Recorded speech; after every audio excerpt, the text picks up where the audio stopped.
guys, I hope you're having a great start to your day. Popping on to talk to you guys about a topic today that if you can get a hold of this, it will radically change your life in a good way. But I want to tell you, it's usually not a very popular conversation for people to talk about. And so I wanted to kind of dive into this with you guys today. I did want to tell you I have not forgotten about the Hearing God's Voice series that I've been working on with you guys. I really feel like as a people, we need to be interruptible. And so I'm still going to work on that for you guys, but there's other stuff that God is wanting me to prioritize first. And this video was one of those videos. And so I'm hopping on to get this one out to you guys today. And I really just want to get you thinking about this today. So I'll tell you kind of how this word started. I was sitting in a God time. And I'd like to just tell on myself. How many of you guys know that I need correction, from God as well? And I was sitting in a God time and I was really just talking to him about how I was very fearful to step out on this particular thing. And I was kind of in this place where I was dreading it, but didn't feel capable, just really struggling with kind of that place. And, I was really letting my feelings dictate what decision I was going to make over this particular thing. Okay. And I will never forget, this is what he told me in the middle of that God time. He was like, Jill, you should stop asking yourself how you feel about doing something that you know that I've called you to do. And then basically he was like, if you don't stop consulting your feelings, you're not going to finish very many things in your life. And I was like, ouch, ouch, ouch, ouch, right? But I think that we can be so guilty of this a lot of the time in our lives as Christians. If we feel like doing something, we do it. And then if we don't feel like doing something, we don't do it. But really, it doesn't matter how we feel about a thing. What matters is doing, a place of obedience to the Lord. Amen. So if God tells you to step out on something, we need to step out. If God tells you to confront something in your life, you need to confront it. If God tells you, to do whatever that thing looks like in your personal life, right? We need to be obedient to do it regardless of what our feelings are saying over a situation. And I will say feelings are kind of neutral in my mind. They're not necessarily bad and they're not necessarily good, but I can tell you that our feelings can go up and down depending on the day, depending on the circumstances. And if we live a life that is just led by how we felt 24/7, man, we probably wouldn't get very much accomplished, we can say, basically, hey, I want to do this thing and I don't want to do this thing. But sometimes God's will is not necessarily in alignment with our feelings. And then sometimes he tells us to do stuff in our personal lives because it's the right thing to do. So I may feel like, going into the freezer and eating, a gallon of ice cream every day. Well, I know for a fact that does not line up with his will. Amen. And so I need to learn how to crucify my flesh and treat, having a little bit of ice cream as an occasional thing and not as a thing that I'm participating in every single day, even if my flesh might want that. Amen. And so we understand it a lot of the time from the context, talking about this place of discipline in our personal lives. A lot of times when we think about like exercising and eating right, that's where I see a lot of these conversations. And, that is a component of things, but I want you guys to think about this in all areas of your life. What does it look like to live a disciplined lifestyle as a Christian? I want to tell you guys what discipline is today. Discipline is doing what needs to be done regardless of how we feel. Discipline is doing what needs to be done regardless of how we feel. And so I want to ask you guys a question today. Is there anything that God has asked you to step out on? Is there anything that God has asked you to do that you have not done yet simply because you don't feel like it? Amen. There will be times in our lives where we feel like doing certain things, and there will be times in our lives where we don't feel like doing certain things. But regardless, we need to make the right decision. I'll give you kind of a silly example of this. There was a meeting that I had already obligated myself to that I was supposed to attend a while back. And I, got an invite to go do something that really I would have much rather been doing with a friend. At the same time that this meeting was scheduled. But I had already said yes to the meeting. And, I was already obligated towards that thing. Well, I had a decision to make in the moment. I could either nope out of the meeting that I had already said yes to and do what I would rather have done and go hang out with a friend and to go do that stuff, or I could let my yes be yes and in a place of discipline, stick with what I had already obligated myself to so that I wasn't just noping out of something, out of a place of my own flesh. Guess what? That's the more godly response sometimes, is to do what we've already committed to do and to do what we said we're going to do, regardless of how we feel about it. So in that moment, I didn't ask myself how I felt about it. I quickly kind of shut that down and said, nope, this other thing is not an option, even though I would really enjoy it, because I've already obligated myself to this thing. I think that if we could approach our lives in this way, it would make a radical difference in how much we got done and, the level of peace that we walked in our personal lives. It would be huge, right? I can honestly say, looking back across my life, the time period in my life when I led the life that was the most disciplined was also the same exact time period when I was the happiest in my personal life. And I don't think that's a coincidence. Amen.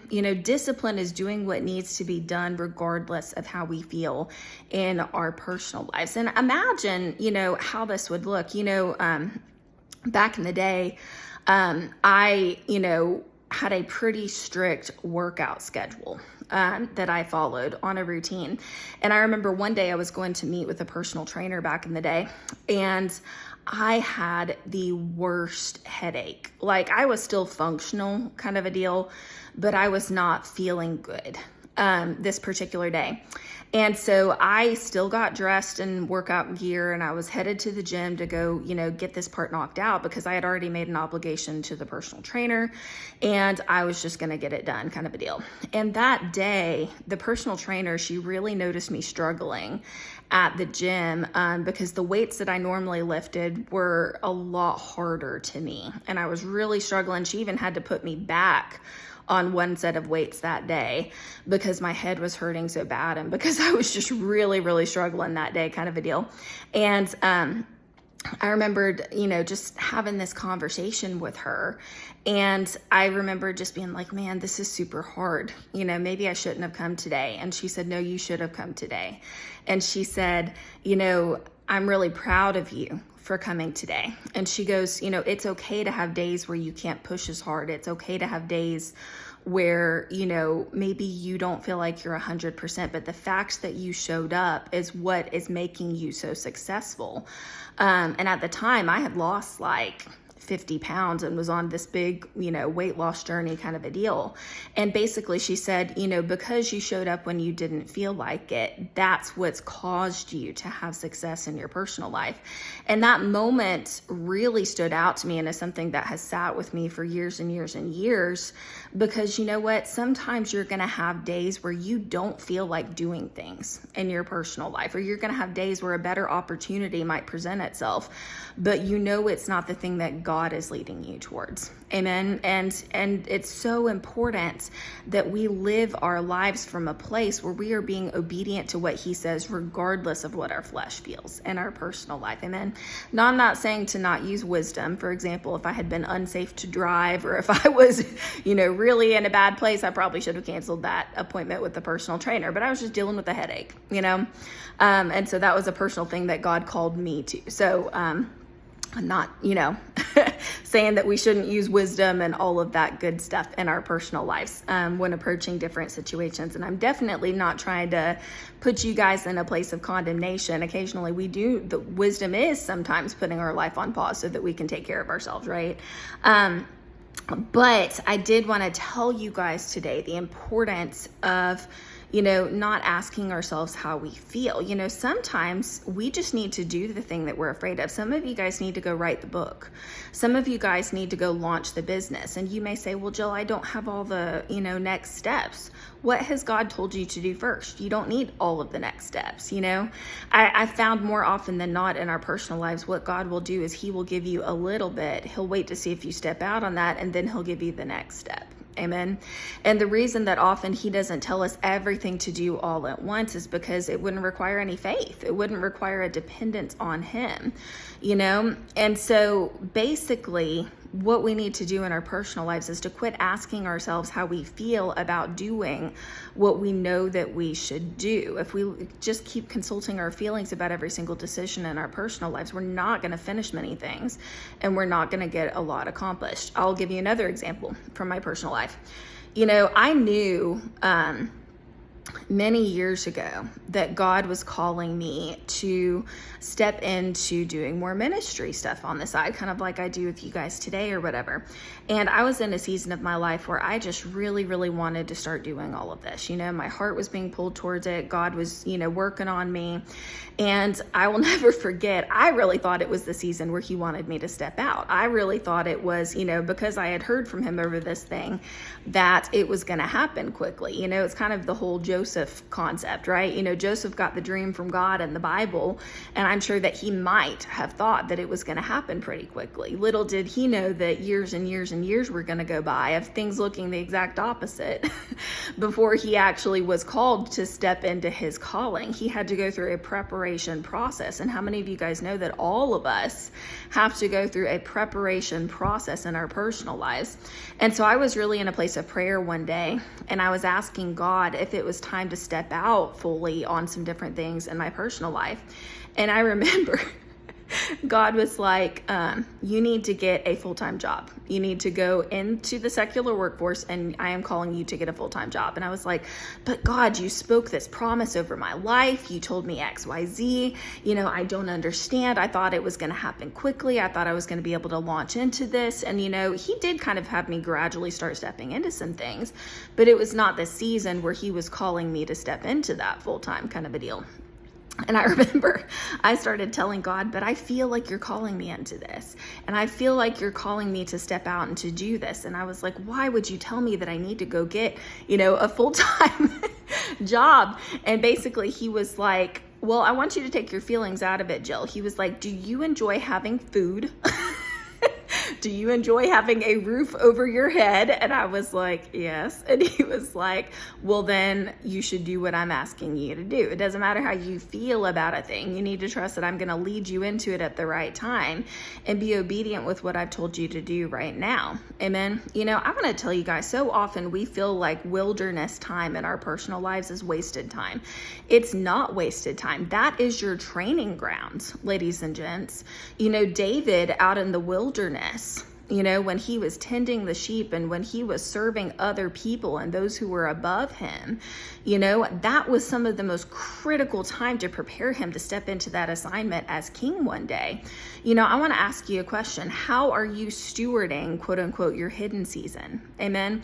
How are you, you know, stewarding that place of servanthood, of learning, of growth? It's a privilege to be hidden by the Lord. I want to tell you guys that God hides the ones that he loves a lot of the time. He prepares them behind the scenes, and he really grows that spiritual muscle in your personal life before he allows you to pop up, so that the blessing doesn't crush you and so that you don't abort it as soon as you get there. Amen. And so I found the leaders that are the most successful, that I have really watched their lives, and God has really showed me are the most successful, are those who really learn how to be a servant first. Amen. You know, those who are willing to, you know, serve other people in their mission and to, you know, love on them and to be faithful with the little things. And then, and only then, God can make them a ruler over much. Those who don't try to force his will outside of God's timing, but those who submit to God and say, have your way in my personal life. You know, I'm not going to be led by my feelings in this particular area. God, I want to be led by you and by your timing in this particular area. You know, I remember I was in a place of prayer one time. It was a true story from back in the day. And our church was having this kind of a celebration for 4th of July kind of a deal, where we were doing like fireworks and food for the public and XYZ. And it was this big kind of, you know, event that we had going on. And I remember I was in my prayer closet, and I was like, there were all these different areas where you could serve, kind of a deal. And I was like, God, I'm going to serve. I'm going to go to this event. And I was like, God, what do you want me to do? And he said, I want you to volunteer, Jill, for whatever the thing is that nobody else wanted to do. That's where I want you to go serve. And I was like, okay, God, sounds good. And so I go to sign up for the sheet, and the pastor was like, hey, what do you want to do to kind of help out with this event? And I was like, I want to do whatever nobody else has signed up for it. And he said, great, Jill, you're on porta potty duty, and you're going to go around and you're going to put toilet paper in all of the porta potties all night and make sure that they are clean and kept up with. And I was like, oh no. And I was like, yep. And so I grinned and I smiled and I was like, yep, I'm going to do it. And I remember I was driving to the event that night and I was so thankful. I know that's kind of a crazy thing, but it was like, you know what, God, I am so grateful for this opportunity to be able to serve and to do the thing that you called me to do tonight. And I will tell you guys, I had such a blast that night. Like, I had a friend who joined me who at the last second, and what's funny is this person wasn't even a Christian, ladies and gents, and she still volunteered to help me. And we were just going around at this event, like restocking toilet paper all night, had an absolute blast. And that's just to tell you that a lot of the times it's not our circumstances, in and of themselves that, can bring joy or happiness to our personal lives. It's what you choose to do with them. It's your mindset going into things. How well are you serving the people in your life? How well are you serving in your wilderness season? How well are you serving the pastors in your life? How well are you serving your family? How well are you, laying your life down for your friends? And then, that's what brings you joy in your personal life. And some of the people that I have seen that are the most successful are those that approach everything with an attitude of excellence. In your workplace, would you consider yourself a top tier employee in that secular workplace? Or do you just kind of do the bare minimum and show up and do whatever you can? It brings honor to God when we approach things from a place of excellence. Amen. And even those things that seem like they're not significant overall to what it feels like God is calling you to, they are significant, ladies and gents. And operating in a place of discipline, doing what needs to be done regardless of how you feel about it, is critical if you want to live a life of success. Amen. And so if God has called you to do something in your personal life, we need to be obedient quickly to do it. Let me read you a couple of scriptures. This is 2 Timothy 1:7. For the Spirit of God does not make us timid, but gives us power, love, and self-discipline. Amen. So God gave us self-discipline. We just need to act on it in our personal lives. And it's a command that we need to step out on this and to have it. Hebrews 12:11. No discipline seems pleasant at the time, but painful. Later on, however, it produces a harvest of righteousness and peace for those who have been trained by it. How many of you guys know sometimes you got to train yourself in the place of discipline? You got to establish good habits in your personal life. You've got to force yourself to do things that you don't always want to do. Amen. But if you can approach those things and if you can learn to do it anyway, there is tremendous power and eventually joy and happiness that comes from that place. Amen. So do what needs to be done today. Quit thinking about what you feel about that particular thing and step out on what God has called you to do. Amen. Hope you guys have a great day. I'll chat with you again soon.